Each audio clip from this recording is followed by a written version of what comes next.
Виртуалды мектепке қош келдіңіз. Бүгінгі сабағымыздың тақырыбы қуат көзін үнемдей білеміз бе? Бүгін біз реттік және жинақтық сан есімнің жасалу жолдарын айқындаймыз, жазылу ерекшеліктерін түсінеміз, ауызша және жазбаша жұмыстарда орынды қолданамыз. Сөздік жұмысы. Сөздердің синонимін табыңыз.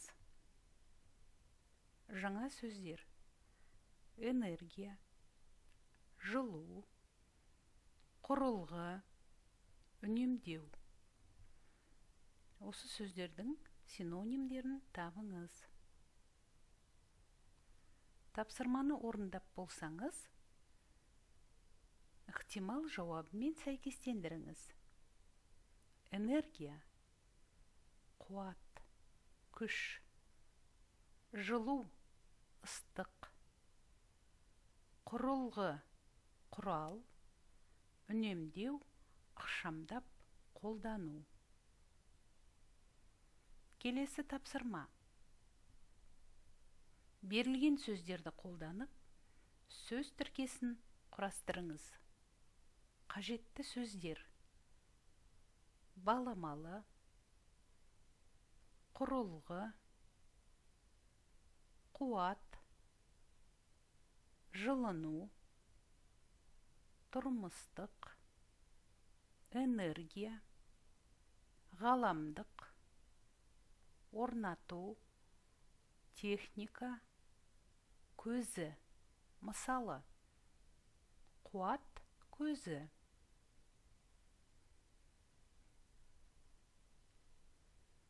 Өзіңізді тексеріңіз. Сөз тіркесі: баламалы энергия, құрылғы орнату, ғаламдық жылыну, тұрмыстық техника. Мәтінмен жұмыс. Бірінші, мәтінді оқып, мазмұнын түсініңіз. Мазмұндауда берілген тірек сөздерін қолданыңыз. Қарамен жазылған сандарға мән беріңіз. Тірек сөздер: құрылғы, жанармай, мұнай, көмір, балама көзі, қолдану. Мәтінді мұқият оқыңыз.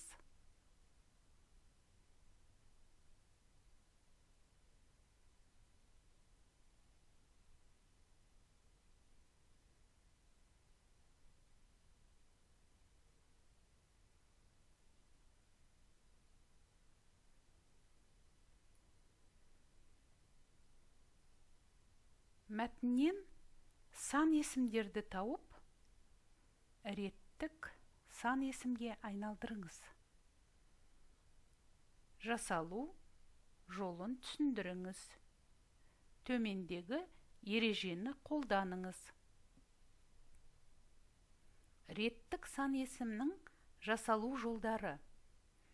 Есептік сан есімдерге ыншы, інші, ыншы, ыншы жұрнақтары жалғанады. Мысалы: бірінші, екінші, үшінші, 145-ші.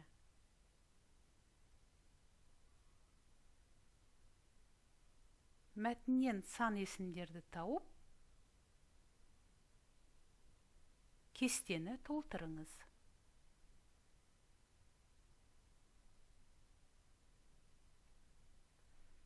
Мәтіндегі сан есімдер.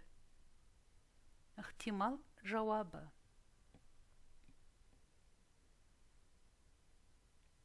реттік сан есім: 220-ші, 50-ші, 20-ші, 25-ші, 75-ші, 80-ші.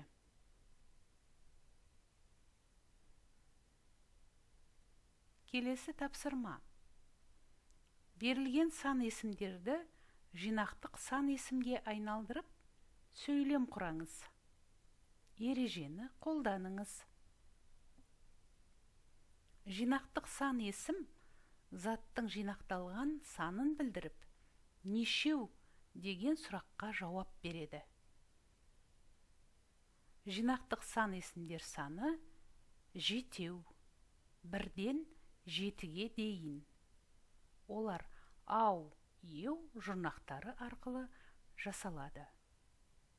Мысалы, біреу, екеу. Кестеде сан есімдер берілген. 3, 5, 6, 7.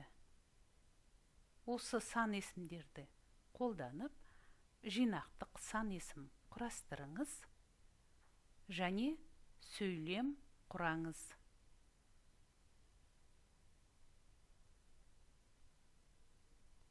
Тапсырманы орындап болсаңыз, өзіңіздің жұмысыңызды тексеріңіз. Жинақтық сан есім үшеу. Сөйлем келген адам үшеу. Бесеу. Бесеуіміз далаға шықтық. Алтау. Алтау ала болса, ауыздағы кетеді. Жетеу.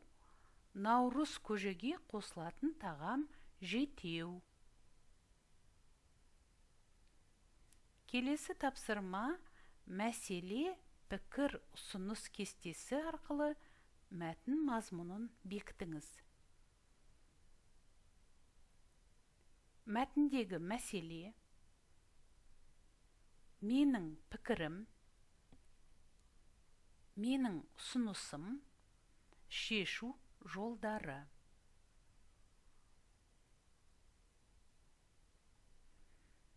Мәселе, пікір, ұсыныс бойынша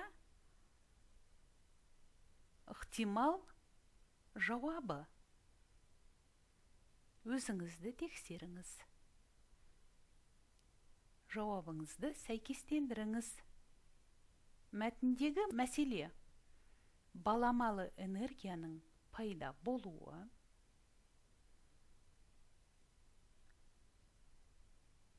Энергия алу үшін көмір мен жанармайды өндіру қажет. Ұсынысым. Баламалы энергияны қолдану керек. Шешу жолдары күн энергиясын жинақтайтын құрылғыларды ойлап табу.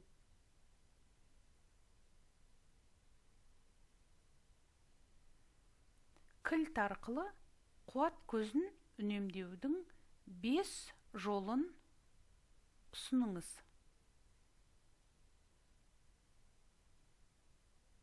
Қуат көзін қалай үнемдеуге болады?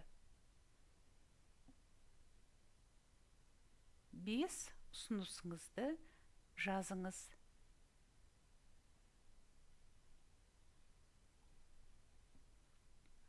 Жауабыңызды тексеріңіз. Қуат көзін үнемдеудің 5 жолы. Бірінші.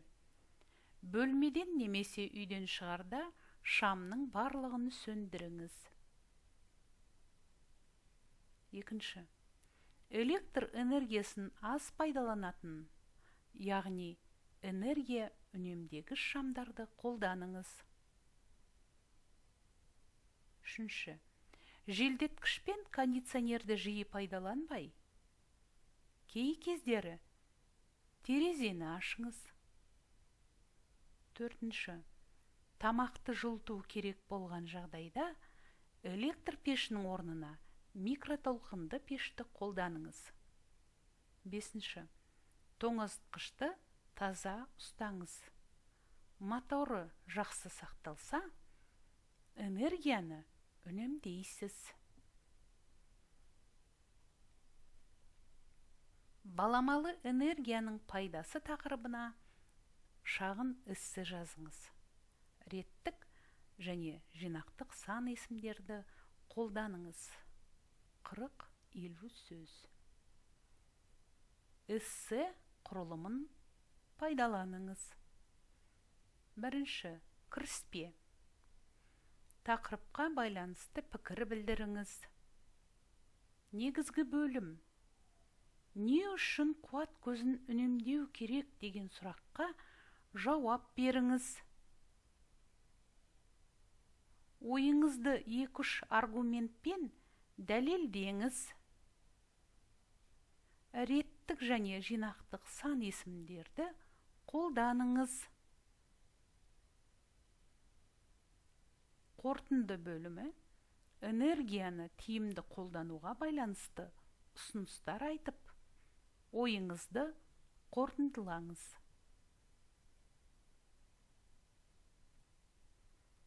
Рефлексия. Өзіңізді бағалаңыз. Сұрақтарға жауап беріңіз. Мен қандай білім алдым? Тапсырмаларды қалай орындадым? Не оңай болды? Не қиын болды? Әлі немен жұмыс жасау керек?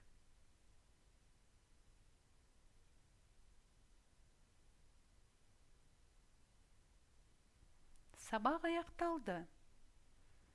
Сіз қабілетті оқушысыз.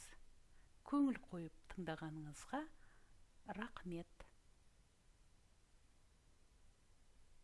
Құрметті оқушы, дидактикалық материалдар файлында сізге арналған тапсырмалар бар.